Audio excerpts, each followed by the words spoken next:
10th maths பயிற்சி 1.4 9th some. F என்ற சார்பானது எஃப்எக்ஸ் 3 கொடுத்துருக்காங்க. சார்பு 3க்கும் கண்டிஷன் கொடுத்துருக்காங்க என வரையறுக்கப்பட்டால் 4 சம் கேட்டிருக்காங்க. ஆகியவற்றின் மதிப்புகளை காண்க. இப்போ நம்ம கொடுத்துருக்கிற எஃப்எக்ஸ் எடுத்து எழுதிக்கலாம். கொடுத்துருக்கிற எஃப்எக்ஸ் எடுத்து எழுதிட்டோம். இப்போ வந்து எஃப்எக்ஸ் வந்து எக்ஸ் ப்ளஸ் 2 இருக்கும்போது கண்டிஷன் என்ன? எக்ஸ் கிரேட்டர் தென் 1, 1 விட அதிகமாக இருக்கும் எக்ஸோட வேல்யூ அப்படின்னு சொல்லியிருக்காங்க. அப்படின்னா 2 3 4 எக்ஸட்ரா போயிட்டே இருக்கும். 1 விட அதிகமாக 1 வராது. ஏன்னா ஈக்குவல் டு கொடுக்கல, greater than or equal to கொடுக்கல, கிரேட்டர் தென் மட்டும் கொடுத்துருக்கறனால 1 வராது. 1 விட பெரிய நம்பர் எல்லாமே வந்து எக்ஸில் வரும். அப்போது 2 3 4 எக்ஸட்ரா போயிட்டே இருக்கும். இப்போ அடுத்து எஃப்எக்ஸ் வந்து 2 இருக்கும்போது கண்டிஷன் என்ன? -1 less than or equal to x less than or equal to 1. -1 less than or equal to கொடுத்துருக்காங்க. அப்படின்னா -1 வரும். லெஸ் தென் அப்படின்னா பெரிய நம்பர் எல்லாமே, -1க்கு அப்புறம் பெரிய number 0.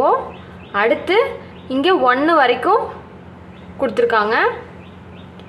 X less than or equal to 1ன்னு சொல்லியிருக்காங்க. இங்கே ஈக்குவல் டு வந்திருக்கு, அப்போ 1 வரும்.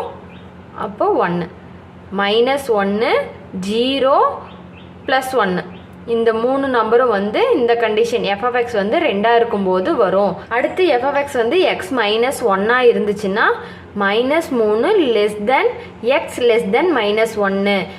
-3 லெஸ் தென் மட்டும் கொடுத்துருக்காங்க, ஈக்குவல் டு கொடுக்கல. அதனால் -2 தான் வரும், -3 வராது. அதுக்கப்புறம் -1 விட சின்ன நம்பர் தான் வரும்னு சொல்லியிருக்காங்க. -1 வராது. X less than or equal to கொடுக்கல, வெறும் லெஸ் தென் மட்டும்தான் கொடுத்துருக்காங்க. அதனால் -1 விட சின்னது -2 மட்டும்தான் வரும். -1 வராது, -3 வராது, -2 மட்டும்தான் வரும். இப்போ ஃபஸ்ட்டு சம் நமக்கு என்ன கேட்டிருக்காங்க? எஃப் ஆஃப் 3, எக்ஸுக்கு பதிலாக 3ன்னு வேல்யூ அப்ளை பண்ணி கண்டுபிடிக்கணும். அதுக்கு நம்ம எந்த சார்பை எடுக்கணும்னா ஃபஸ்ட்டு எஃப் ஆஃப் 3 கண்டுபிடிக்கணும். 3ங்கிறது எந்த கண்டிஷனில் இருக்குதோ அந்த சார்பை தான் எடுத்துகிட்டு நம்ம எஃப் ஆஃப் 3 கண்டுபிடிக்கணும். இப்போ 3ங்கிறது எங்கே இருக்குது? ஃபஸ்ட்டு எக்ஸ் ப்ளஸ் 2ல் தான் வந்து 3ங்கிற நம்பர் இருக்குது. அதனால் நம்ம எஃப் ஆஃப் எக்ஸ் வந்து எக்ஸ் ப்ளஸ் 2 தான் எடுத்துக்கணும். ஓகேவா? அதை எடுத்துக்கலாம். F of x equal to x plus 2.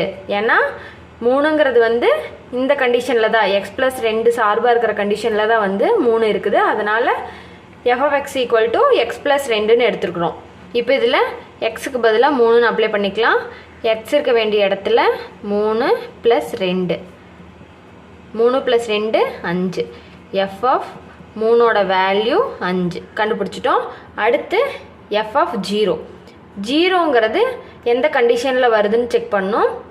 ஃபஸ்ட்டில் வரல, செகண்டில் வருது 0ங்கிறது. அப்படின்னா எஃப்எக்ஸ் ஈக்குவல் டு 2ன்னு எடுத்துக்கலாம்.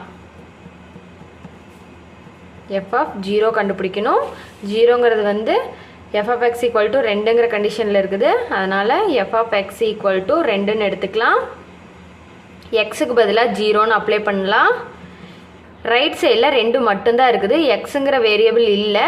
அதனால் 2 மட்டும்தான் வரும். அப்படியே எடுத்து எழுதிக்கலாம். அப்போ எஃப் ஆஃப் 0ஓட வேல்யூ 2 எடுத்து எழுதியாச்சு. அவ்வளோதான்.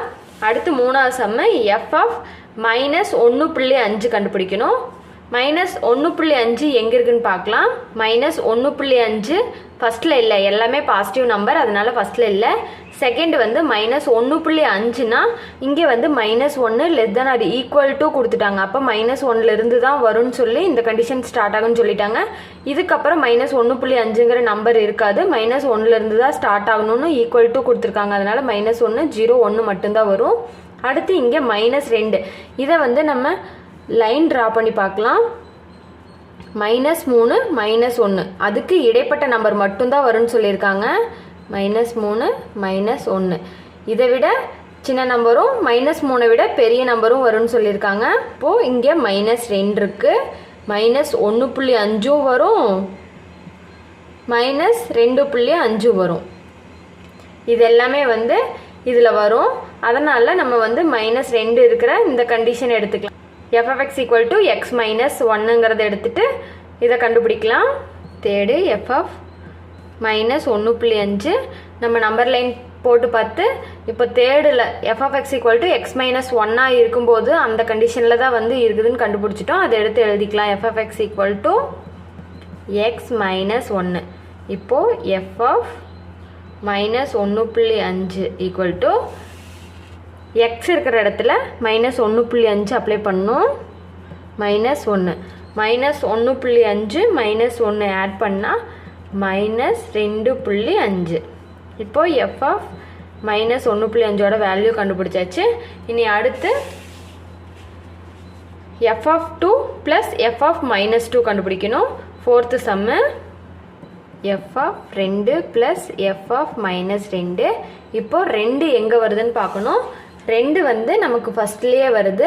F of x equal to x plus 2 தான் வந்து இதனோட சார்பு. அதை எடுத்து எழுதிக்கலாம். F of x equal to x plus 2. இப்போது எஃப் ஆஃப் 2 ஈக்குவல் டு எக்ஸுக்கு பதிலாக 2ன்னு அப்ளை பண்ணணும்.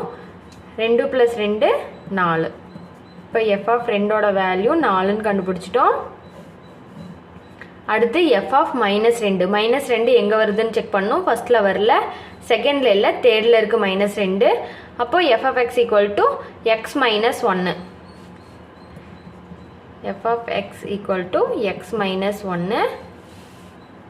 எஃப் ஆஃப் -2 ஈக்குவல் டு எக்ஸுக்கு பதிலாக -2ன்னு அப்ளை பண்ணணும்.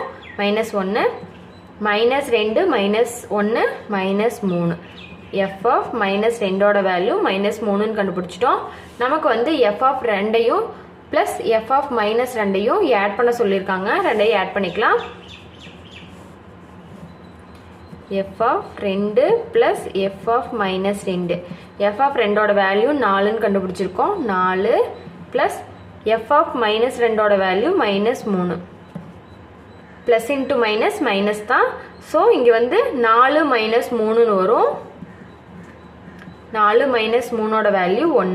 அப்போது f of 2 plus F of -2ஓட வேல்யூ 1. அவ்வளோதான் இந்த சம்மு.